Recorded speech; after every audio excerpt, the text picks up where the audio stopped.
Assalamualaikum warahmatullahi wabarakatuh. Perkenalkan, nama saya Jennifer Capriati.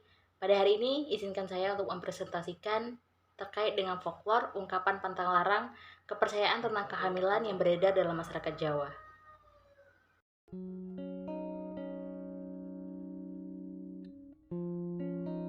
Ungkapan pantang larang. Nama Jennifer Capriati, NIM 201010722049 dengan dosen pengampu Ibu Rizky Amelia Furkon, SSMA. Ungkapan pantang larang ini diambil dari narasumber dengan nama Faidah, jenis kelamin perempuan, tempat tanggal lahir Prambanan, 16 September 1951 dengan usia 84 tahun, berprofesi sebagai ibu rumah tangga dengan alamat Koto Gadang Jaya atau Kinanti Koja. Bahasa yang dikuasai bahasa Jawa dengan suku Jawa. Folklore sebagai salah satu seni sastra merupakan bagian kebudayaan suatu kolektif yang terbesar dan diwariskan secara turun-temurun, baik dalam bentuk lisan maupun gerak isyarat atau dengan alat bantu pengingat. Dananjaya 1997 ayat 2. Dalam pembahasan kali ini akan ada 4 poin yang dibahas. Yang pertama adalah klasifikasi. Dapat mengklasifikasikan data folklore yang telah diperoleh. Yang kedua, fungsi. Mengetahui fungsi dari data folklore yang telah diperoleh. Yang ketiga, struktur. Mengetahui bagaimana struktur dari data folklore yang telah diperoleh. Dan yang terakhir, yang keempat, ada analisis, yaitu memaparkan hasil analisis akhir dari data yang telah diperoleh. Kita masuki bahasan pertama, yaitu klasifikasi. Pada materi folklore kali ini, akan ada 2 bahasan yang berkaitan langsung dengan kepercayaan yang dapat digolongkan sebagai folklore sebagian lisan, yang tergolong ke dalam kepercayaan dan atau ungkapan. Ungkapan yang kita bahas kali ini akan berkaitan pula dengan ungkapan pantang larang. Dalam pembahasan kali ini juga akan berkaitan langsung dengan kehamilan dan juga kelahiran, atau yang Dananjaya sebut sebagai life circle, yang menjadi bagian dari folklore sebagian lisan karena tidak hanya membahas dari ungkapan lisan semata, namun juga ada beberapa hal yang perlu dipatuhi dan juga membutuhkan tindakan secara fisik. Yang kedua, fungsi.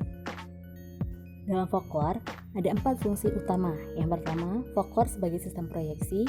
Yang kedua, folklore sebagai alat pengesahan pranata-pranata dan lembaga. Yang ketiga, folklore sebagai alat pendidikan anak. Yang keempat, folklore sebagai alat pemaksa dan pengawas agar norma-norma yang ada di masyarakat dapat terkendali. Dan yang kelima adalah hiburan. Pada folklore terkait dengan kehamilan dan juga kelahiran ini, ada 2 fungsi utama. Yang pertama adalah sebagai alat pemaksa untuk mengontrol norma, dan yang kedua adalah alat untuk mengontrol norma sosial. Kepercayaan ini termasuk ke dalam alat pengontrol norma, karena di dalamnya ibu hamil diharapkan lebih menjaga sopan santun dan juga menjalankan norma yang berlaku dengan baik, dan juga bisa menjaga diri agar terhindar dari hal-hal yang tidak diharapkan. Selain itu, folklore ini juga berusaha untuk mengontrol norma-norma kepercayaan sebagai alat pengontrol norma sosial. Yang ketiga, struktur. Banyak kepercayaan yang muncul di masyarakat Jawa, khususnya untuk ibu hamil. Salah satunya adalah kepercayaan untuk menggunakan tanaman atau juga rempah yang memiliki aroma menyengat. Begini bunyinya. Untuk terhindar dari makhluk halus, ibu hamil harus menggunakan bawang, delingo, dan bengle yang aromanya menyengat.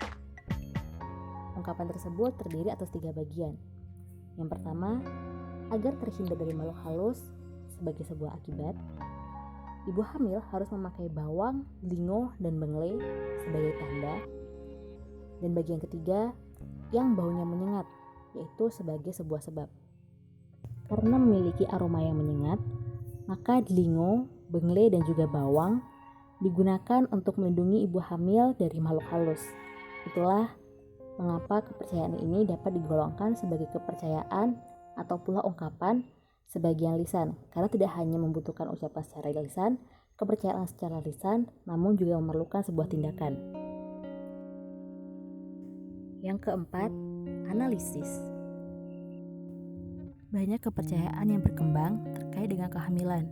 Salah satu yang banyak diterapkan pada zaman dahulu dan masih dipercaya hingga saat ini adalah ungkapan ketika sedang mengandung, wanita hamil perlu menyelipkan delingo, bengle, dan bawang lanang atau bawang putih tunggal. Ketiga bahan tersebut dipasangkan di bra menggunakan bantuan peniti. Ketika hendak mencuci bra, delingo, bengle, dan bawang lanang perlu diganti. Karena ketiga bahan tersebut memiliki aroma yang menyengat, dipercayai bahwa apabila ada yang ingin mengganggu dari kaum tak kasat mata, mereka akan mencium bau menyengat tersebut, dan konon mereka tidak akan menyukai bahan tersebut dan memilih untuk pergi. Kepercayaan ini pun memiliki turunan yang diterapkan ketika jabang bayi sudah lahir.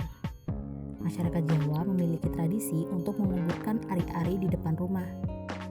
Ari-ari bayi dikubur bersama dengan beras, garam, jeruk, dan selembar kertas yang berisi doa untuk sang bayi. Sedangkan di kamar tempat sang bayi diletakkan sapu gerang atau sapu lidi yang sudah tinggal setengah dari panjang lidi aslinya.